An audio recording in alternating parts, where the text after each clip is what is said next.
The following program contains names, places, and events that have been anonymized or fictionalized for the purposes of protection and safety. The following program is provided for entertainment purposes only, and any commentary from the hosts are strictly conjecture and should not be held as making any definitive statements about the truth or identity of any particular individuals or circumstances. If you or a loved one are involved in an abusive relationship, please call the National Domestic Violence Hotline at 1-800-799-7233 for support.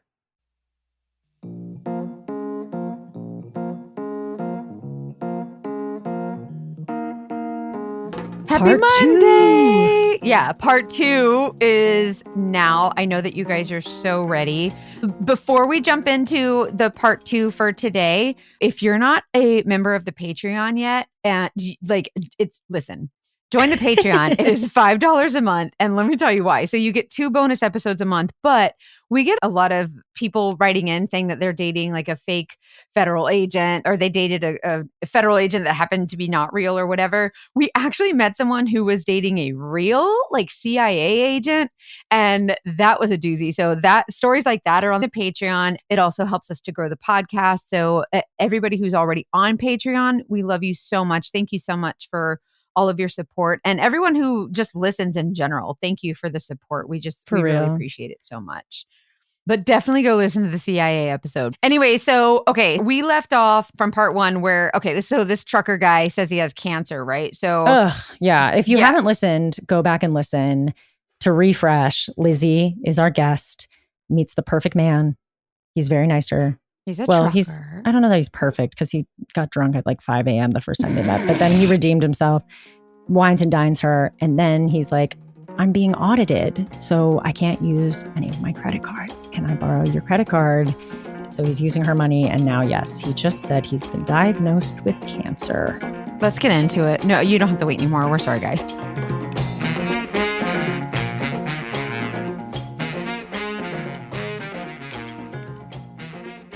He's purchased this truck using my equity in my lot. So it's your trucking company. It's basically mine. Congratulations. My friend has put up the financing with, a line of credit and 2 credit cards. But now he can't work because he's got cancer. Oh, bless it to Jesus. What kind of cancer? He can't to take a lap. It's in his sinus cavity. He's got sinus cavity cancer? Yes, he's got sinus cavity cancer. Or it could have been, the doctors weren't really sure. They thought it may have been some rare parasites that he would have contracted in the Middle East when his helicopter went down. How did you feel? Oh, I mean, I felt terrible. I felt absolutely, it was awful. And, he'd have these nosebleeds and he had all the stuff. I mean, I guess you could nosebleeds. Like, is that like a Munchausen syndrome? Well, that's the thing. We just had a Munchausen case, but it's almost, I'd be curious what our friend Andrea on the Nobody Should Believe Me podcast would think, because it sounds like it could be Munchausen syndrome, but it also just sounds like he's committed to the bit and whatever it takes. But this also enabled him to go to doctor's appointments. And of course, I wasn't traveling because I was working my little ass off to fund his trip. So he laid the groundwork at that point that it was such a rare parasite and a rare form of cancer that he would have to spend, nights in the hospital getting tested. Of course, this is COVID. I couldn't be there. Very convenient. So, but he would call me and he'd say, oh, it's just so awful. These tests that they're running. Oh my goodness. Oh, my throat hurts. I can hardly talk. I mean, he had all of it. All of it. Also, at this point, I discovered that he is on dating app. I'm starting to I'm starting to notice that, well, ever since really the trip, since he moved in with me, the texting was just escalating. And I'd say to him, like, we can't even be alone together. I mean, it's always you, me, and your phone. And he'd be like, I'm working. What do you expect? Like, I'm trying so hard here to get investors and to get something off the ground. It's a lot harder here in this location than it was for me over there. I've left all my contacts. I'm starting. I did it for scratch. you. So again, I'm the problem. How did you find dating? Well, my single girlfriends would say to me, like, "Isn't this the guy that you're seeing?" And so I'd Oh, confront God. him, and Oh my he'd be like, God. "Well, that's probably old. They're just like setting me up now." That was a constant battle between us, constant battle. So by the summer of 2021, I am like depressed, literally clinically depressed. Bills are so I'm sure high piling at this up. point. I can't even make payments anymore. I things are starting to get cut off. He's traveling. I'm literally, there are times I have no hot water. I have no power, which if I have no power, I Oh can't my work. God. So I'm now not working. I have no power. I have no hot water. I am literally, thank goodness it's summer because I was bathing No. in the kitchen in a bowl of water. I mean, it was, and I, And now you think it's to keep him alive. yes, Like that's the that's right. stakes that he's That's put on right. you. Yes. And Oh my he's God. he's off traveling to doctor's appointments or to find investors, but he's very sick. And so at some points my phone gets cut off. Like it's really, What are your kids? How's your family feeling about where you're at? I hid it very, very well. My son knew. Was that because you felt like embarrassed? Oh, Or I that, was like, so embarrassed. I was yeah. so embarrassed because at this point I really was second guessing. Like this can't be true. Like this has dragged on for so long. And now I've pulled a second investment. And I am literally, I've got nothing. I am just, I'm living hand to mouth. And he'd come through with a little bit of money. He'd say, I've got an investor. And I'd say to him, like, I'm not really comfortable with this whole investor thing. They're investing in your business and you're trying to pay bills with it. That's not the way this stuff works. And he's like, this isn't my first rodeo. I've ran many, many businesses. And, You're you know, stressed. Calm if down. this is, yeah, yeah. Why are you so stressed? Like, I keep telling you not to be so stressed. Like, things are going to work out. And you're like, I have no power and you're dying. Yeah. Like, I was clinging to the hope that he'd be able to pay me back and that, any day that this was going to end. And I was so checked out. I didn't really want him anymore. I didn't want the relationship. I just wanted my money back. I just wanted my money back. And the only way I could see through it was to hang on to this relationship that wasn't really a relationship at this point, to get my money back. I'd asked him numerous times to leave. I told him numerous times over this point that I couldn't do this anymore, and he would just suck me back in with his love bombing. I mean, I know that that's what it is. Well, I was going to ask, were there moments of a real relationship? Yeah, because we go through all the bad points, but absolutely, there were times we felt connected. Absolutely, and that was very purposeful. Anytime I think that I was starting to be like, okay, I'm done. Like, you got to get out of here. Like, I'm completely and utterly done. He just sucked me back in. And, it was always the big hug and I love you so much. And I'm never going to let anything happen to you. Like, believe me, trust me. I'm having a hard time too, but we're going to get through this together because we're stronger together, blah, blah, blah. At this point, I'm starting to sell off parts of my business because I can't pay bills. oh my God. Yeah. I'm losing customers because I have no product to sell. I'm working my ass off trying to work double time to make up for what I'm not selling. I'm starting to see a psychologist because I need different drugs. I mean, my mental health is in the toilet. My self-esteem was so low. I had nobody to blame at that point but myself. And so I was hiding it from everybody. I was literally hiding everything as well as I could. So while my son knew it was bad, he didn't know how bad it was. And my daughter didn't really know how bad it was. And I just hid it from everybody else. I absolutely hid it really, really well. That's so lonely. God, that's tough. Although when I do look at photos of myself from back then, I think, ooh, how could people not know something was wrong? Really? Was it that It was bad? that bad. There was times I had to decide between feeding myself and feeding my animals. It wasn't That's pretty. terrible. Yeah, it was awful. It was really awful. So how long was this going on? Well, I guess How's his cancer treatment going, I guess? I don't his know. cancer treatments. Oh, yeah. So at this point, he's got this new female investor and he's really focused on opening a transportation school business. And so he's met this woman, this investor in a Facebook investor I can't group. with all these It's amazing always ideas. women. It's always women. So he starts talking with this woman and she's just an investor. I mean, she's married. That's a big thing with him. He'd always tell me these women friends are married or they have boyfriends or, like, I'm just jealous. It's always me. I'm so jealous. Why are you so jealous? Like this is an investor. He met her on an investor group that, for people who wanted to invest in different things. So that's where she comes in.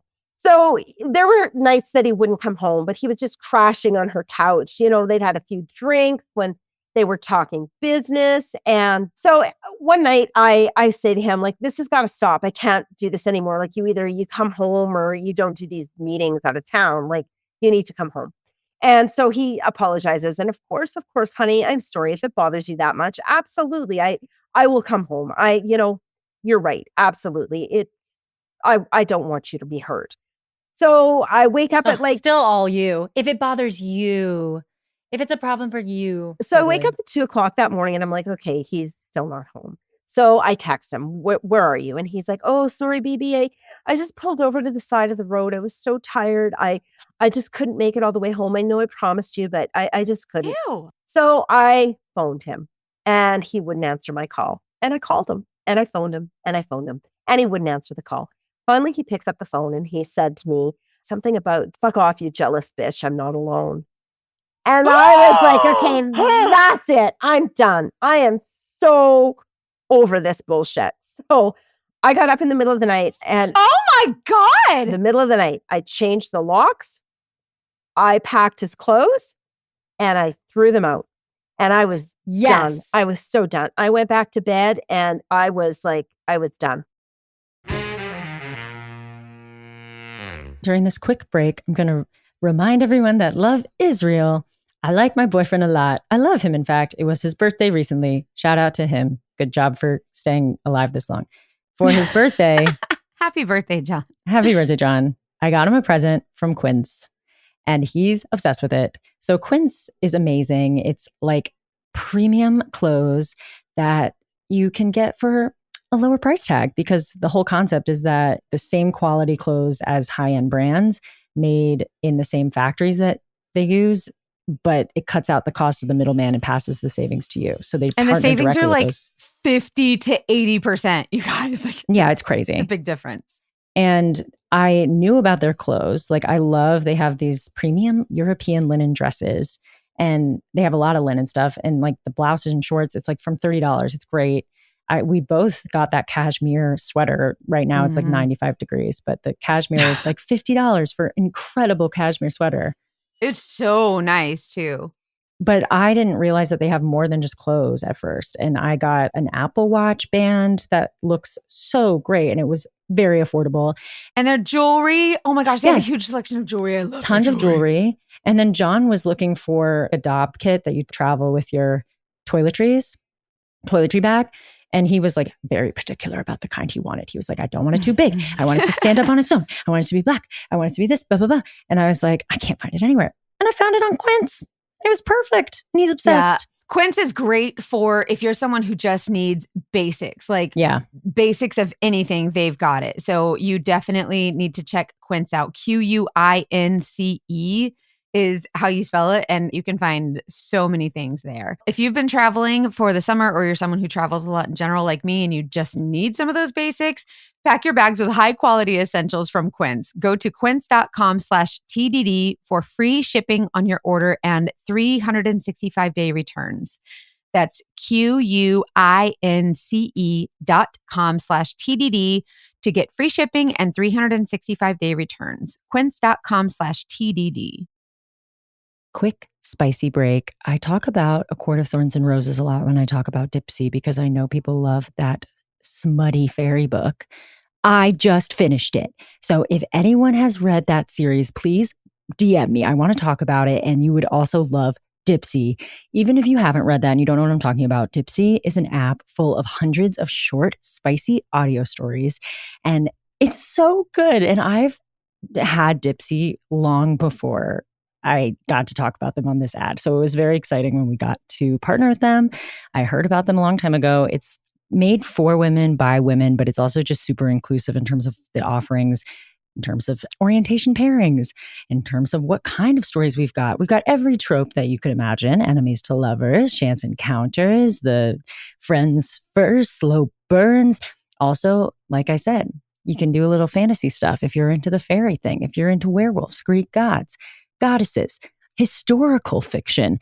They're really well done stories about romance and spice and hot and heavy stuff. New content is released every week, so you can listen to your favorite stories again and again. They also have so many other offers that just support sexual wellness, and we're all about that here because empowerment and health touches all of that, especially in relationships. I think to have a healthy relationship with someone else in intimacy, it's very important to have that relationship with yourself first. Dipsy makes that really fun. So for listeners of the show, Dipsy is offering an extended 30-day free trial when you go to dipsystories.com/TDD. That's 30 days of full access for free when you go to DIPSEA stories.com/TDD. dipsystories.com/TDD. And all of that will be in the show notes. Please let me know if you listen. The next morning, he comes home and he can't get in the house. And so he starts to threaten me. He's threatening me. He's going to come after everything I own. He's going to take my house. I'm going to get evil. He threatens my ex-husband's pension. He's my friend who's invested. I'm going to ruin him. Every dirty trick in the book, he's going to do it. You have no money to fight me, which of course at that point I didn't. He'd taken every penny from me already. He threatens to go after my family. He threatens to kill my animals. I have four cats and a dog that he had insisted on getting. I didn't want a dog. I now have a dog that I adore, and he's going to kill it. Oh my God. He's a devil. He's the devil. He truly, truly is. He threatens to send nude photos of myself to my family. Oh my God, that's black. Absolutely. That's illegal. Absolutely. That is so Absolutely. illegal. I'm so sorry. You must have been like so distraught from finding out what you found out the night before.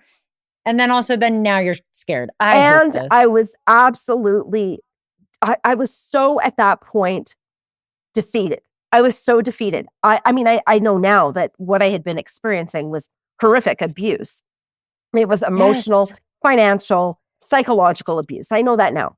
But at the time, I was just like so defeated. He broke in. He broke in through the window and he sat on my couch and he said, "I'm not leaving. You can't make me leave. This is my house too. Oh my God. And if you make me leave, you're getting nothing. I am going to do all these things to you. I'm going to ruin your family. I'm going to, do all these things." And I truly didn't know what to do. I know people say to me, like, "Why didn't you phone the police at this point?" You know what? I was scared. I was scared. I guess I don't know. I just truly don't know. I was just so defeated. I remember just feeling so defeated. I just walked past him like he didn't exist and I went out to work. And I mean, this is a Sunday. This didn't happen. Yeah. This didn't happen to the Lizzie that met him. This happened to the Lizzie that had been with him for that long. And that's a different person because of what he did to you. And I guess that's the thing. Yes, 100%. I kept holding out hope that he would come, that man that I met, that he would come back.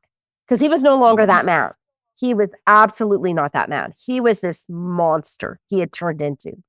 And he was drinking heavily and all these threats. He had put me in this situation where he'd taken so much and dramatically altered my life that I just wanted it to go back to the way it was before. And, the constant promise of the money coming and having him leave, I guess. And that's another thing. I couldn't leave. It was my home. It was my house. I had nowhere to go. Oh my God. And you had no money. And I worked from home. So it was like, I just couldn't leave. I just couldn't leave. So into the summer of 2021, getting calls from creditors every day. I've been calling Polly and Sandra. Sandra is the ex-wife, and begging for answers, like begging, is there money? Is there an audit? Is there a boat? Like, where's this boat money? Like, why does this sale it's not coming through? Now he needs to go to Vancouver to go speak to these boat people. He needs to find out why this sale's not going through. So that's another trip. It's more money. But now he can't fly. He's got to drive. He can't fly because of cancer. So like, there's an excuse for everything. They both refuse to give me any answers, any straight answers. As a matter of fact, Polly just starts blocking me on every which way from Friday. She won't answer me. And there are times he does come through with money. And I do realize later that he's borrowing it from some of my friends. Oh, no. And I didn't know that at the time. And so, like, he's coming through with money. Sometimes it's from other women that I don't know where he's getting this money. And at this point, honestly, Oh my God. I don't care where this money's coming from. I truly do not care. I just need to pay down my bills. I need to get back on track. I've gone from, this person who had zero debt to this person who is now 6 months behind in my power bill. I'm having this Jeep and my car are about to get repossessed. And so in the end, my car does get repossessed. It gets repossessed, but he will not allow the Jeep to get repossessed because he loves that Jeep. He absolutely adores that Jeep. So now he's got it hidden, but it's my problem because I'm the one now the creditors are calling. It's in your name. Yeah. Oh, yeah. Oh, yeah. So, and you don't even know where it is? I have no idea.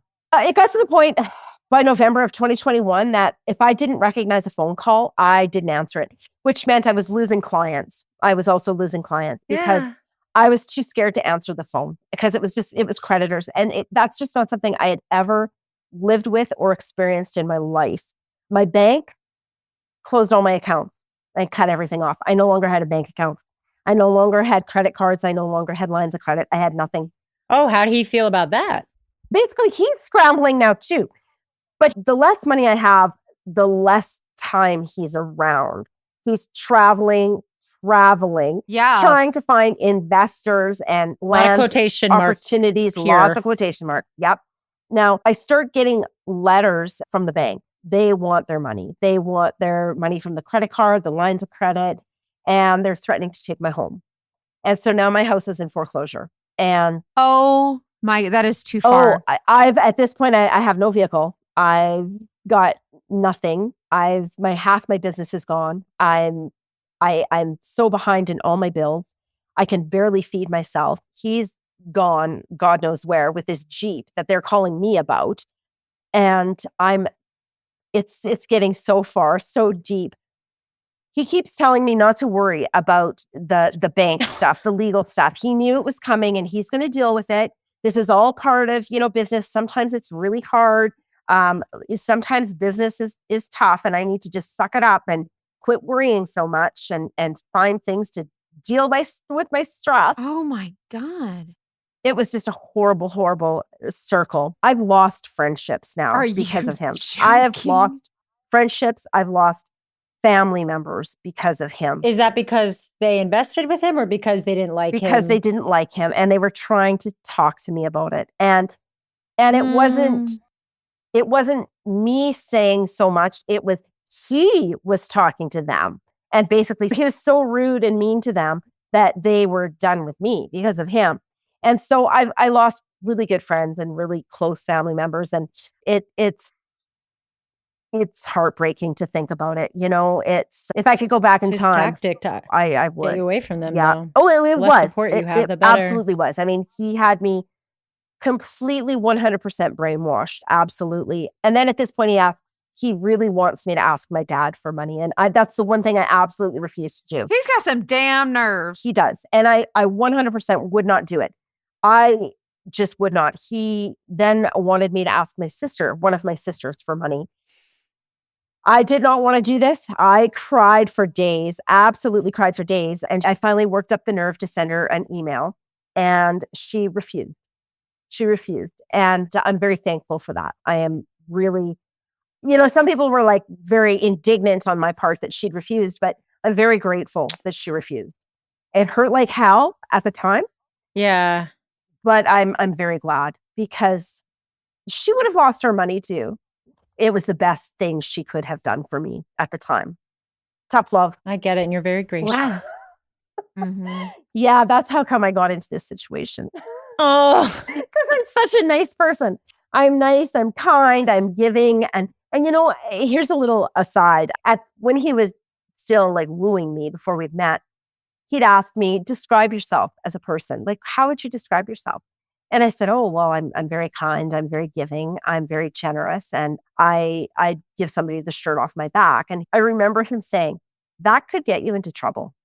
Like he was warning me. That's so scary. like foreboding. Yeah, I remember that very clearly. It was like he was warning me. So now we're into like April 2022 to about August 2022. I have no car. I have no vehicle. And he's got this Jeep hidden. I need a vehicle. I'm getting angry. I am super angry at this point. And so he gets me a car. He buys me a car. And he tells me he buys me a car. He tells me his friend Katie is helping finance it for him. And at this point, my life is it's spiraled out of control. And again, money right around the corner, always, always. And I didn't see him a lot during this time. He was off traveling, working. And I was working 7 days a week, 10, 12 hours a day. And I was really struggling. It was all of this emotional stuff, psychological abuse, the financial stuff was starting to affect my body physically. I could no longer afford any supplements. I could no longer afford the things to take care of myself. So it was just starting to affect me physically. My knees were getting really bad. And it got to the point where I was barely able to work because my knees were so sore all the time. So he was driving truck, but now he'd gotten a job. So this truck that I had put land up for collateral has been repossessed. It's gone. It's been repossessed. And so now he's working a job to try to ease my stress and bring some money in. And he gets into an accident with another truck driver. Oh, no. Yeah. But basically, he drove this man basically off the road. There lots of damage to both of their trucks and their trailers. But he gets out of this vehicle and he starts threatening him with a pair of brass knuckles. Now, Oh my God. In Canada, that's completely illegal. Those are illegal. Those are weapons. Those are considered like it's as bad as having a gun. So he starts threatening him and the police come and he threw the brass knuckles in the river. And because he's so charming, he talked his way right out of it. However, it was all caught on dash cam and it was streaming right back to his employer. So he did get fired. So there goes our little bit of income. Oh my God. Oh my God. Yeah. So now he's back to sleeping on my couch and drinking every day. It was to the point where he was drinking a 26-ounce bottle of whiskey straight a night. Yeah, I'm surprised the man is still alive. And honestly, we were not sleeping in the same bed anymore. Like there was no even pretending that we were any kind of a couple. He would basically stay up all night, drink all night. And I'd get up in the morning to go to work, and he'd go to bed. And so we were just like two ships that passed in the night, basically. But then soon he's got to go back out to the coast because he's going to meet with lawyers because now he's going to sue the company that fired him. As well, he's also going to start suing the person who bought the boat because he apparently has this $50,000 retainer waiting and he wants that money because this boat sale fell through. And so now he's going to sue the lawyer involved with that. And I had romantically checked out long before that. I just wanted money and I just wanted him out. And that was all I was hanging on to. This episode is brought to you by BetterHelp. We're big therapy people here at the Dating Detectives. We think a lot of people that we've heard stories about would really benefit from therapy, but in reality, everyone can benefit from therapy because everyone deserves to process their emotions in however ways they need. BetterHelp made that so easy for me. I was having so much trouble finding a therapist to work with my schedule. I, as you know, based on this podcast and also just generally, I have a pretty weird job schedule situation.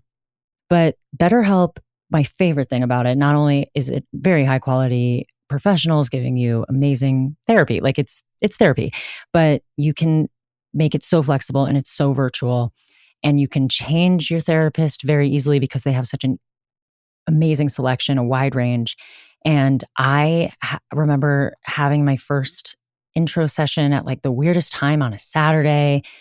I was just so grateful that they provided the option to work with me. And now I have recommended BetterHelp to my brother because he was in the same position. He's in his first time out of college at a job and was like, I would love this support, but I just don't know how I could possibly make that work with my schedule. I'm like so busy all of a sudden and new to navigating adult schedule. And that transition is a time where you need it even more. So BetterHelp is like game changing in that regard. Therapy can just help you focus on your needs instead of what others need. You can start living your best life. For me, it helps me with comparison a lot recently. Like, everybody looks perfect on Instagram, but in reality, they probably are not. And it's nice for me to check in with someone and, focus on what I have instead of what others have. Big fan of my therapist. Give her a shout out. But whatever you're working on this summer, whether it's self-love, whether it's adjusting to change, whether it's stopping comparing yourself, you can stop comparing and start focusing with BetterHelp. If you're even thinking about starting therapy, give BetterHelp a try. It's entirely online, designed to be convenient and flexible and suited to your schedule. You just fill out a brief questionnaire to get matched with the licensed therapist, and you can switch therapists anytime for no additional charge. Visit betterhelp.com/TDD today to get 10% off your first month. That's BetterHelp, HELP.com/TDD. Okay, we interrupt our story really quick for a dramatic reading from an unhinged romance book. Genre preference, we've got werewolf, we've got cowboy, we've got billionaire. But I'm going to go with werewolf. All right. Are you ready? It was against the rules to excuse myself in the presence of the alpha, but I didn't give a damn. I sprinted to the bathroom, locking the stall door, but then I heard it, the restroom door opening, his footsteps. The alpha was standing right outside my stall. I didn't have a chance to second guess myself because next thing I knew, the door burst open. You know exactly who I am. Say it. You're the alpha. No, say my name. The one you'll be screaming soon. Good Lord, Galatea. I love reading spice like this. I know it's like, but it's so fun to just lose yourself in romance and spice and fantasy. And there is absolutely no shame in that because you know what? It's healthy. It's fun. So yeah, that was the censored version of the scene. If you guys want to read the X-rated version to get the full experience, you can go to Galatea to start reading The Millennium Wolves. You don't even have to download the app. Galatea is an app full of spicy romance books. So you can read them, you can listen to them if you're an audiobook person like myself, and there's everything you could imagine. Spice, spice, spice. So if you guys want to read or listen to the X-rated version to get the full experience, go to Galatea to start reading The Millennium Wolves now. You don't even have to download the app. It's Galatea, Galatea. You probably will want to download it, to be honest, but you can use the discount code TDD20 for 20% off the annual subscription when you do. And please give me your recommendations for books that you like on Galatea if you download it and listen to it. Oof, that was hot. So in December of 2022, it was bleak. It was such a bleak Christmas. Now, this is not the first Christmas he'd left me sitting home alone with no money, no gifts, no anything. And again, he went from being like, oh my goodness, I love you so much. We're going to get like a real tree. We're going to celebrate. This is wonderful. To doesn't even stay with me for Christmas anymore. He left December 15th telling me he had a job interview on the coast. And as well, he was going to see these lawyers and that he would be back before Christmas. He absolutely promised me, even though I said, like, what do you, it's the 15th of December. How can you drive all that way and be back? No, I will. I absolutely promise. He absolutely was like, I have to go. I have to go. I have to get this. We need the money. We need the money. Like things are dire. You know, the CRA audit is still going. And so off he goes December 15th. He does not come home until February. Oh, because the weather, then he has COVID, then he had to help his friend, then he had to, like, it was just excuse after excuse after excuse. So he comes home in February and I'm just like, oh my God, like, I just want him out again. He's drinking, sitting on the couch, doing nothing. I see that. Do you know those Are We Dating sites? Are we dating the same guy? Are we dating the same guy? Are we dating the we same know. guy? Yeah. Okay. So We know. I see that he is being posted on this Are We Dating the Same Guy? Now Elias is the king of half-truths. So he's like, oh my goodness, one of my friends told me I was posted on this site. And so I quickly scramble, I get myself onto these sites, and How interesting that he told me, and that was the thing. PR master. He is the king of the half-truth. And this is why myself and all the other women have been able to piece his story together, because we all have half-truths. So he gets posted by this woman named Kelly, and he tells me, I've not slept with her. I don't even know why she would say that. I mean, yes, we chatted together, but I've never met her. You know, I don't even know why. Why would somebody do this to me? How could she dislike me so much that she would do this to me? And of course, at this point, I'm like not believing anything that comes out of his mouth. So I said to him, okay, so if you're going to email her, say like we didn't sleep together. You know that. He refused. And I knew right then and there, I was like, of course they'd slept together.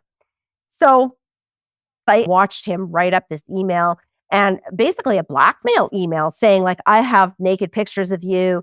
I'm gonna, I have all these pictures. Oh my blah, blah, blah. God. And I was like, what are you doing? And he said, And are you? mhm. No, keep going. He said, well, I always keep these pictures just in case something like this happens. Okay. Well, That's awful. So just in case I need to blackmail Just in someone. case. Good I job, would have let fella. him send You it. did. I would have let him send it because that's in He writing. did. Okay, He good. did. So now we have proof of his blackmail. Absolutely. So a couple of weeks go by, and he's like furiously texting. And he's like, oh, my friend so-and-so is really upset about me. Katie, who financed the car. And all these women friends are coming out of the woodwork asking him like, why would this woman do this? Well, I know now that these are all women that he was dating all at the same time. So we're all seeing this all at the same time that he's being posted.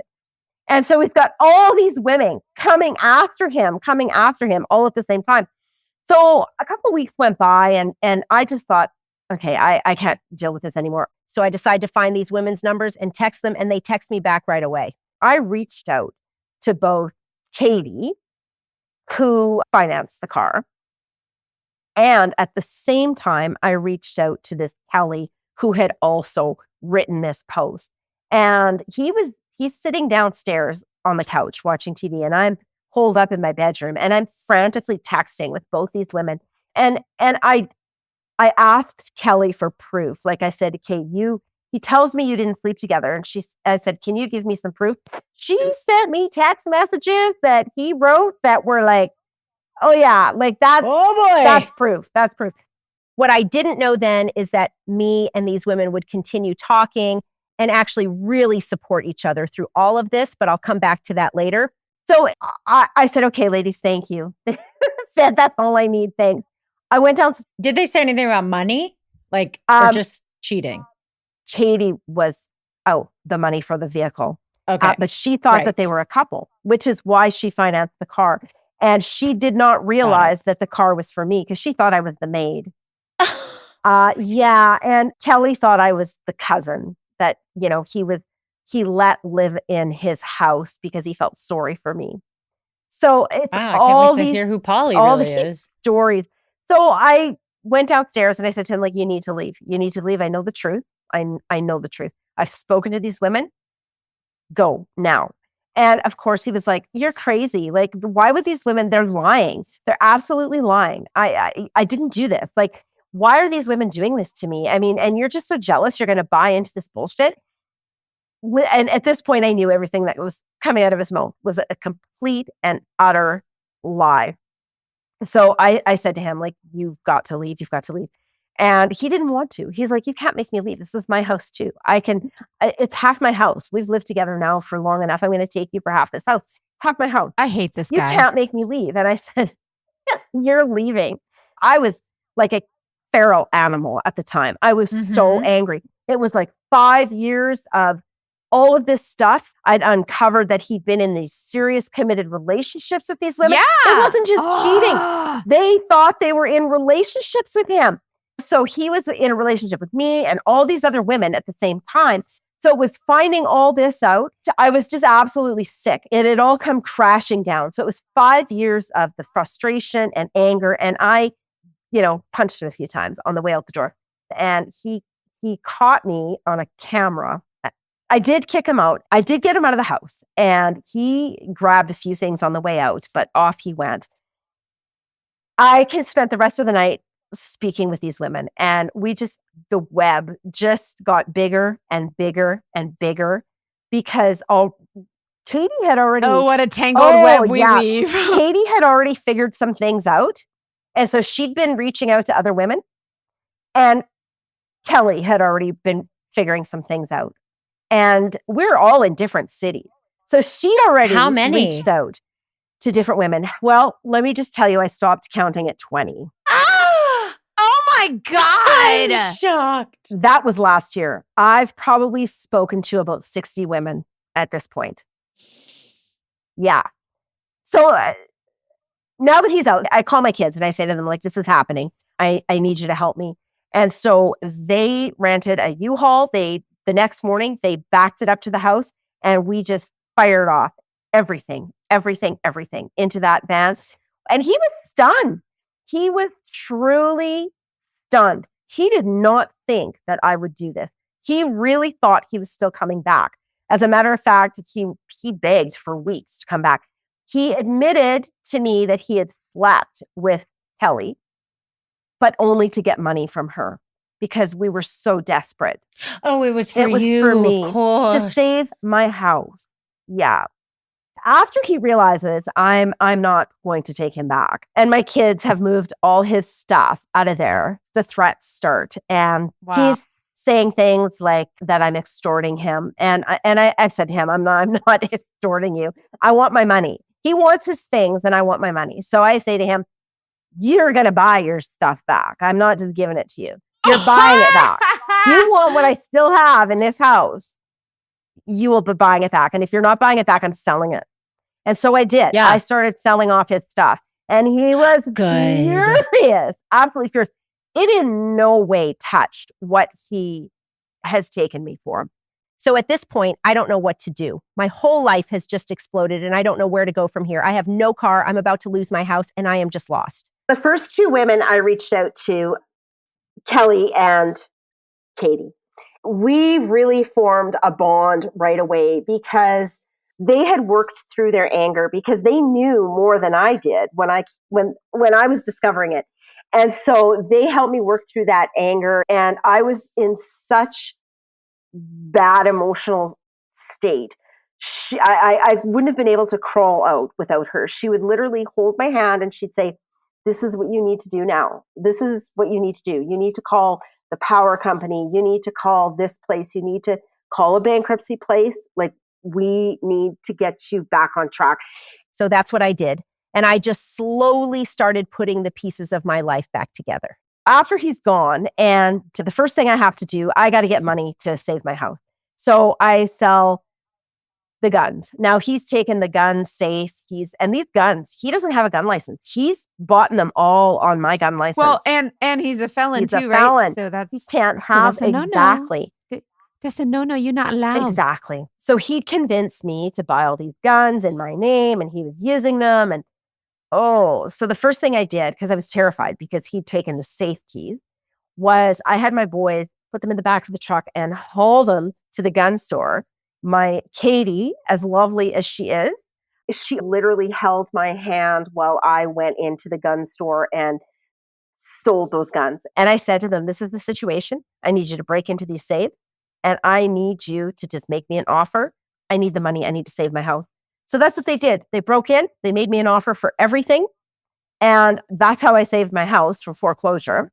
Oh my goodness. And the last thing I did was I had to hang on for one more month because I had one last investment that I could pull when I turned 55.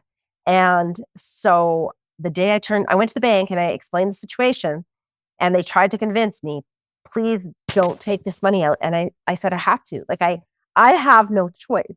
I need to pay off some of these debts, and I need to help out this person that is in such incredible debt from the trucking company. And I had such extreme guilt because of that. Oh, So Lizzie.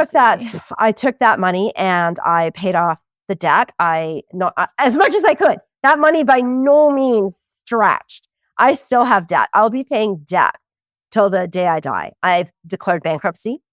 I still don't have a vehicle because I had no money. I had no income. I couldn't even work. At that point, my knee was so bad. I started using a cane. I needed to have a knee replacement. That's how bad my health was. And I couldn't even work. Half my business was gone. I had no vehicle. I barely saved my house from foreclosure.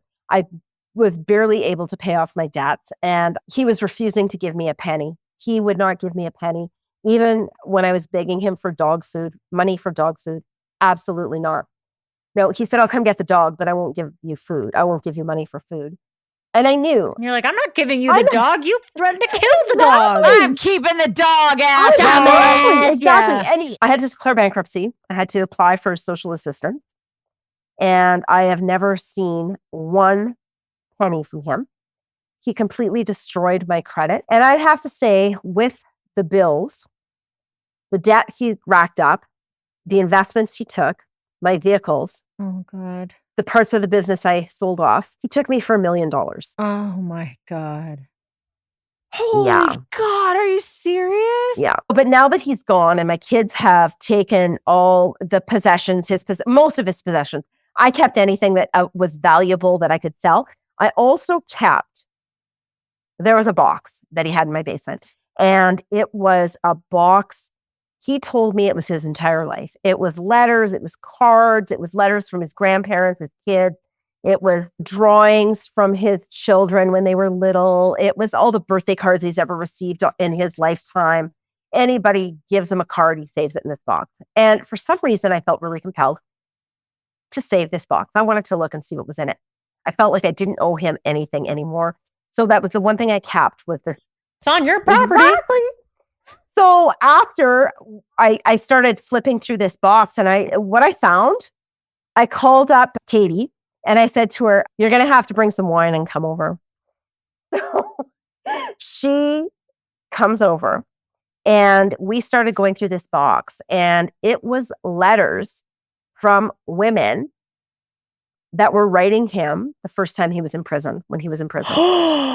He was doing the same thing. Oh my God. While he was in prison.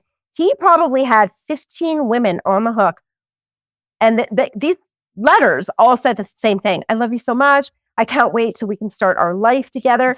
We're going to build a house. I'm going to get you a new car. Like, he had all these women on the go at one time from prison. He would call them because it was saying, thank you for the phone call, honey. I've missed you. It was crazy. So we've also contacted some of these women, and we've taken his scam back, sit all the way to childhood. We've spoken to some of these women. It's crazy. What came in this box of letters was also letters from his childhood girlfriends. And then it just sort of moved on to the prison girlfriends.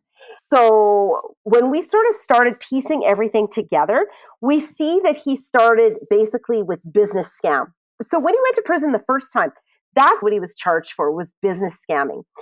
But I do think that was when he started with the women, was shortly before he went to prison. I think he realizes that it's easier to scam women than it is to scam, businesses and men. Although he has, after digging and talking with so many women after the fact, we've discovered that he was never in the military. I have a beautiful piece of paper from the U.S. Navy that tells me that he was never a Marine, a U.S. Marine. They're like, nah, this is not one of ours. We don't want responsibility for this. You need to know he has tattoos on his body, like U.S. Marine Corps tattoos all over his body. So, I mean, this is how far he goes. Are you serious? That's horrible. It is horrible. He's got medals. He's got uniforms and gloves. And I mean, he's got the shit. That's how it's so believable, because he has all that and he shows it, right? And Mm-hmm. And he can talk the talk. Like, you would not know. But this man is so incredibly intelligent that all he has to do is watch a movie and he can spout it. So, Yes. like It's like Catch Me If You Can, the Leonardo DiCaprio. Absolutely. Right. And that's exactly, I mean, if he had used his intelligence for good, he could have made his own millions, but instead he's made his life scamming women. Now, we've discovered that he was cheating in this relationship from the week he moved in with me. I spoke with a woman who basically, oh my God. yeah, the same week he moved in with me into my home. And this is how ballsy he is. She told me that they were driving in the Jeep. They were going on a little day trip together. And the phone rang and he answered it. And it was me. And he was chatting with me. And when I do vaguely remember the phone call, when we hung up, apparently he had me on speakerphone. And she said, so who was that? And he said, oh, that's my secretary. Secretary? Oh, bless it. Yeah. And Polly was audacity. another So, secretary. She was a girlfriend. Who's Polly? Can we get the Polly scoop? Polly want a cracker. Polly, you know what? Honestly, people keep asking me this and I still have no idea. I know that either she was in on his bullshit or she truly believed his lies. I don't know. I do know that after I kicked him out, when me and all these other women got together and started piecing things together, we decided we wanted to take this guy down. We want him to be in prison. So we made a plan. We had a woman one of the women that he was with became an undercover. Like, she played him for a year. So we were gathering evidence for a year. So we have numerous audio recordings. Every time he would phone one of us, we would record it. Every time she would meet with him, she would secretly record it. So we have all these recordings. We know that he was still talking with Polly and that Polly was still, trash talking me and, how could I do this to him and blah, blah, blah, blah, blah. Oh my God. Wow. That is amazing. You guys are badasses. I can't believe that he was posting on social media about you, even though we had all these other people. I can't believe it either. The same name with everybody? I do know now that he's got multiple accounts. So he could have had them on different accounts. Yeah. And lots of revenge porn. He threatens very much so. And I find that this is with the other women, now that we've all compared notes, that's one of his MOs, is that he's going to send out all of our photos. We know now that he's got files of each one of us on his phone with naked pictures. He used to love taking pictures. And his thing was dress you up in lingerie because that was what he liked. And then he would take pictures or ask you to send a picture. And now we all know that's what he's doing, was he was saving all that stuff. But here's the thing. This stuff might have worked for him when he was in his 20s and 30s. I'm in my 50s. I don't care. I mean, you want to send my picture out? Nobody wants to see that shit. She said, go for it. People pay you, so I'll put my clothes back on. You want to earn some money? No, don't let Lizzie fool you. She's freaking hot. At this point, I'm thinking I'm going to have to open an OnlyFans account because that's the only way I'm going to get some money back. Yeah. Oh my God. And also, you don't have one. It's like, you don't want to pay to sue him, and it doesn't even make a difference because he doesn't have anything. You know what? All he really has at this point is he has a storage unit that has, I would guesstimate if it was $20,000 worth of stuff in there. He probably thinks it's $1 million, but I would get, if I could get my hands on it, maybe $20,000 out of it. There is no boat. There is no CRA audit. There is no land. He does not own land coast to coast. He does not have a trucking company. He has. Did he ever? No. Never. Okay. No. Nada. We do know now that he made his life scamming women. So the Range Rover, in fact, that he had sitting in his ex-wife's driveway that needed work was actually the woman before me had financed that. And she actually had to sell her home to pay that debt off. So she was his cash cow until he met me. And then he basically dumped her and moved on to me. Other things we learned in this process, he's used my business number on fake legal documents that he's drawn up. So that's fraud. He's taken money from women, like hundreds of thousands of dollars, based on a fake trucking company, and then they no longer hear from them. It's just unbelievable. Unbelievable. You can't write this. I can't make this shit up. I know now that every business trip he went on, every accountant he flew to see, every, place investor he went to meet was a woman. He never had cancer. I Wild. listened to him phone his mother and tell his own mother he had cancer. I listened to him phone friends. So, I mean, it's not like he's just telling me these stories. He's telling his own, who tells their own mother they have cancer?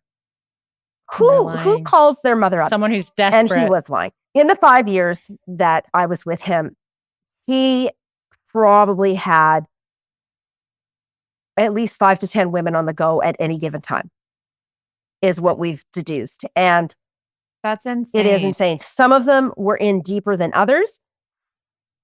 There are some women that I know he still owes money to that won't go to the police for one reason or another.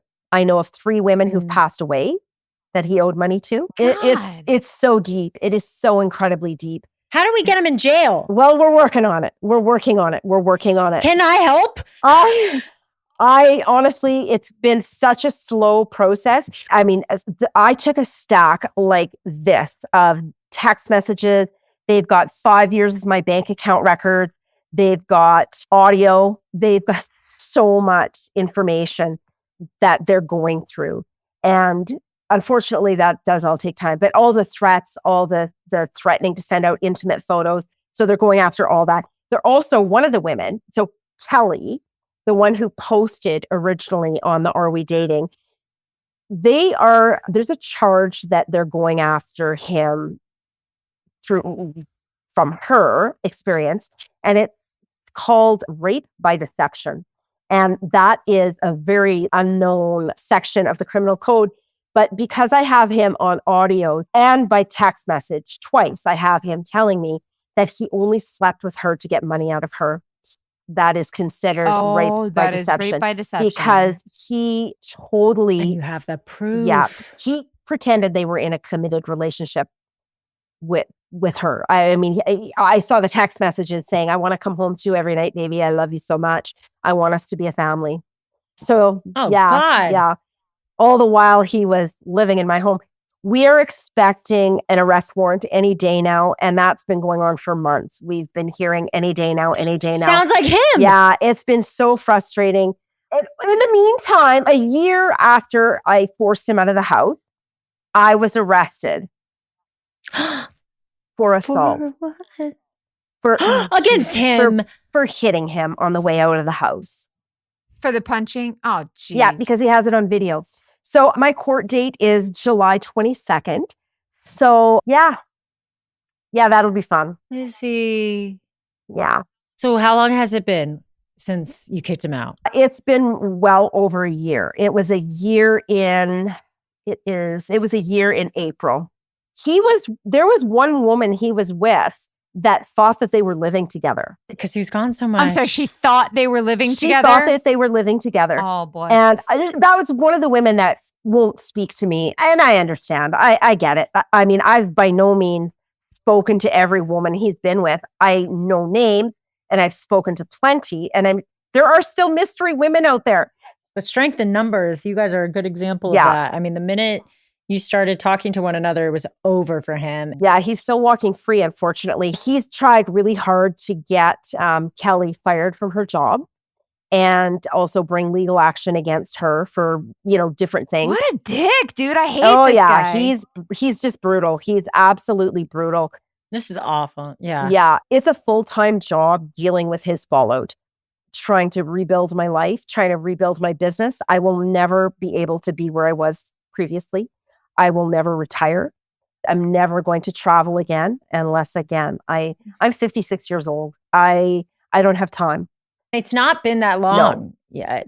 Yeah. Just over a year is not And you long. can't undo 5 years of damage in a year. I did start sharing my story on TikTok, and not just mine, but these other women's stories as well.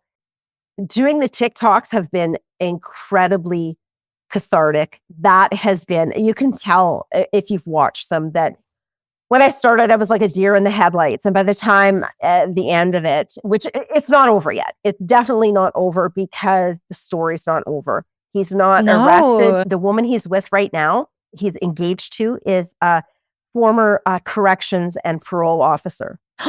I can't even make this shit up. Yeah. Yeah. How? Don't know. Just don't know. I mean, he's living off of her right now. And I spoke to one of her coworkers. Her coworker reached out to me and said that it's common knowledge in their industry that when she started dating him, she took early retirement and cashed in her pension. So they're living off her pension. Oh, no. Yeah. They're living off her pension and he's driving her vehicles and living in her house and they're traveling. It's all over Facebook. He wants us all to know he's living the life and he's living off of her. And he wants all the future girlfriends to know that he's just fine. Yeah, absolutely. It's so crazy. It's so ridiculously crazy that this fiance that he's with is believing it, but yet it's not, because I know how believable the stories are and how he can bullshit his way through it all. She might be where you are in 5 years, you know? She's going to be. She's absolutely going to be. I mean, I know now that this is the epitome of abuse. It's every form of abuse. He's an absolute narcissist and, you know, a sociopath. He is, that's 100%. Yeah, I do know that now. And, you know, I also think I'm a very intelligent, smart woman. I am an author. I have got 10 books published. I am. Oh, so you're writing a book. Well, you know what? This isn't my genre. That's the only thing. I'm going to try to make it my genre, though. He had great taste in women. Absolute great taste. We are all of the women that I've spoken to are, especially the ones he got money from, we are all well-educated. We are all business owners, executive chefs, accountants, See, you would think you have to be stupid to be a victim, but you don't. Like, no, these are smart, intelligent women. You know what? And I do think that he really targets, because it's a game, right? It's a game for him. So he targets the very intelligent ones so he could bring them right down to zero. But definitely we were all career women. And these women are some of my closest friends now. To this day, there are 5 of us and we talk multiple times a day, absolutely multiple times a day. And I wouldn't have been able to get, while I am the face of the TikToks, there were so many times I say to them, okay, ladies, what am I talking about today? And so the TikToks are not just mine. I'm just the face of these women. I really am. This is a group effort. I couldn't have done this on my own. I wouldn't be where I am without them. And we wouldn't be as far ahead in getting him arrested without each other. So yeah, we are definitely lifelong friends, and there's going to be a huge group of us sitting. We are living to sit in the front row of that courtroom together, holding hands. Wow, this friendship. I'm just so happy you guys have each other. And it's also just so beautiful that you're really friends now and have each other. I'm just in awe. You're amazing. You're very strong. And the fact that you're sharing is really, well, honestly, not easy. It's not easy. And the thing that scared me the most, that I was most terrified about when I started doing the TikTok series was the negativity I was going to get. And it didn't really come. And so the little bit of negativity. Because everybody wants to support you, right? Which is I cool. was very pleasantly surprised. And there are a few people that said, oh my God, like, how stupid are you? All right. You know what? I'm not. And if this can happen to me, it can happen to anybody. And all we can do is we still want to go out and be kind, but we just learn from this. Absolutely. It's the only thing we can do. Absolutely. And it's going to we're all going to have not to this extent, but we're all going to have the thing that makes us feel like as that. much as I hate to say, like, things happen for a reason, maybe I was the one that was supposed to put him away, stop him, I guess. I don't know. And you're our kind of girl. Thank you so much for sharing. Like, I feel like Yeah. the more people like you share, the more it inspires others to share and not feel alone in it. So thank you so much. We thank you for having me. Updates. Let us know. Absolutely. Oh, for sure. I'll let you know what's happening. And as soon as he's arrested, you'll know. Yeah. Lizzie, you're amazing. Thank you so much. Thank you.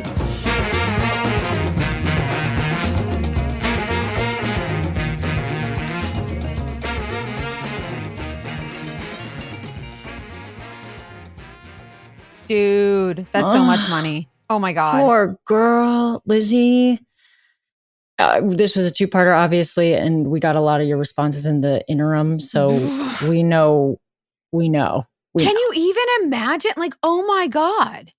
Let's talk about why. Because I've spent a lot of time thinking about it, as I know we all have. Can I talk about the sunk cost fallacy idea?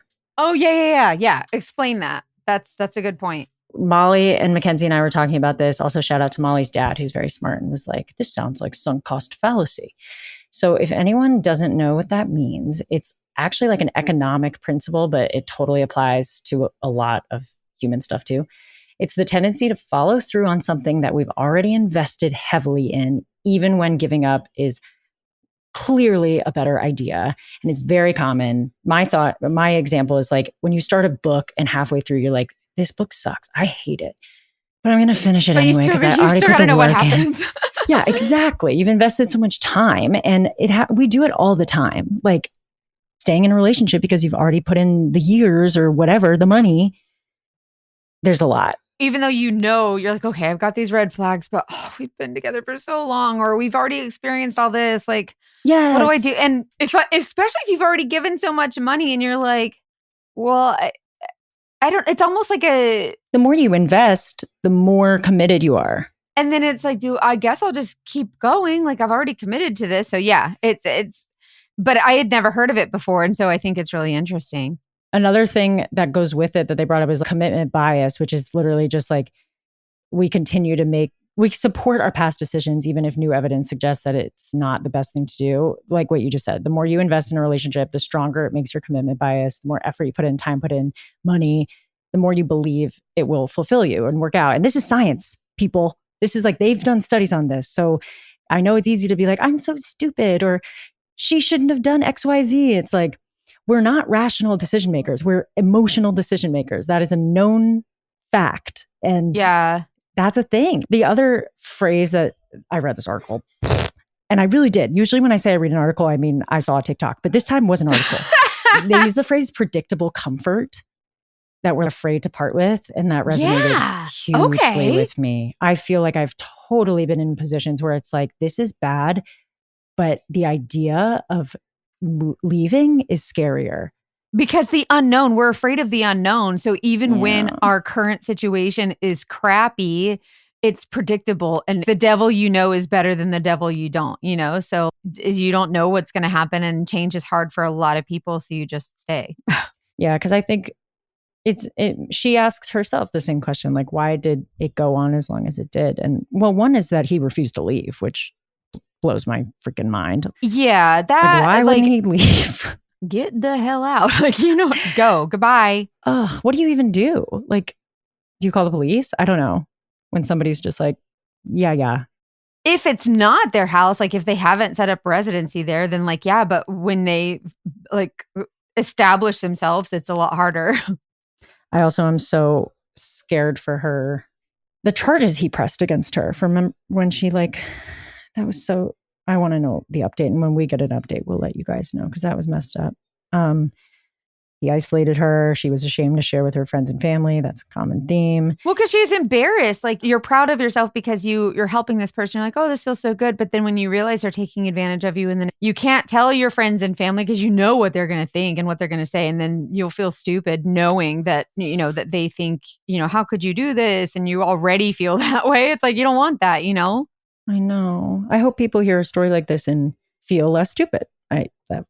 We say that every time. It's never about intelligence. It's never about how stupid you are. Like it doesn't matter. You could be a member of Mensa and like still be dogfished. Yes. These people are just they're awful people. It's not your fault.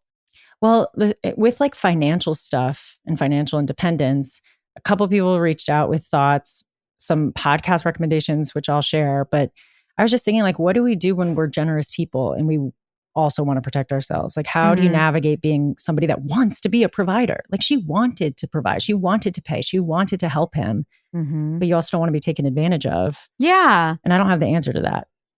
No, it's such a crappy situation. One person recommended the podcast, Her First 100K.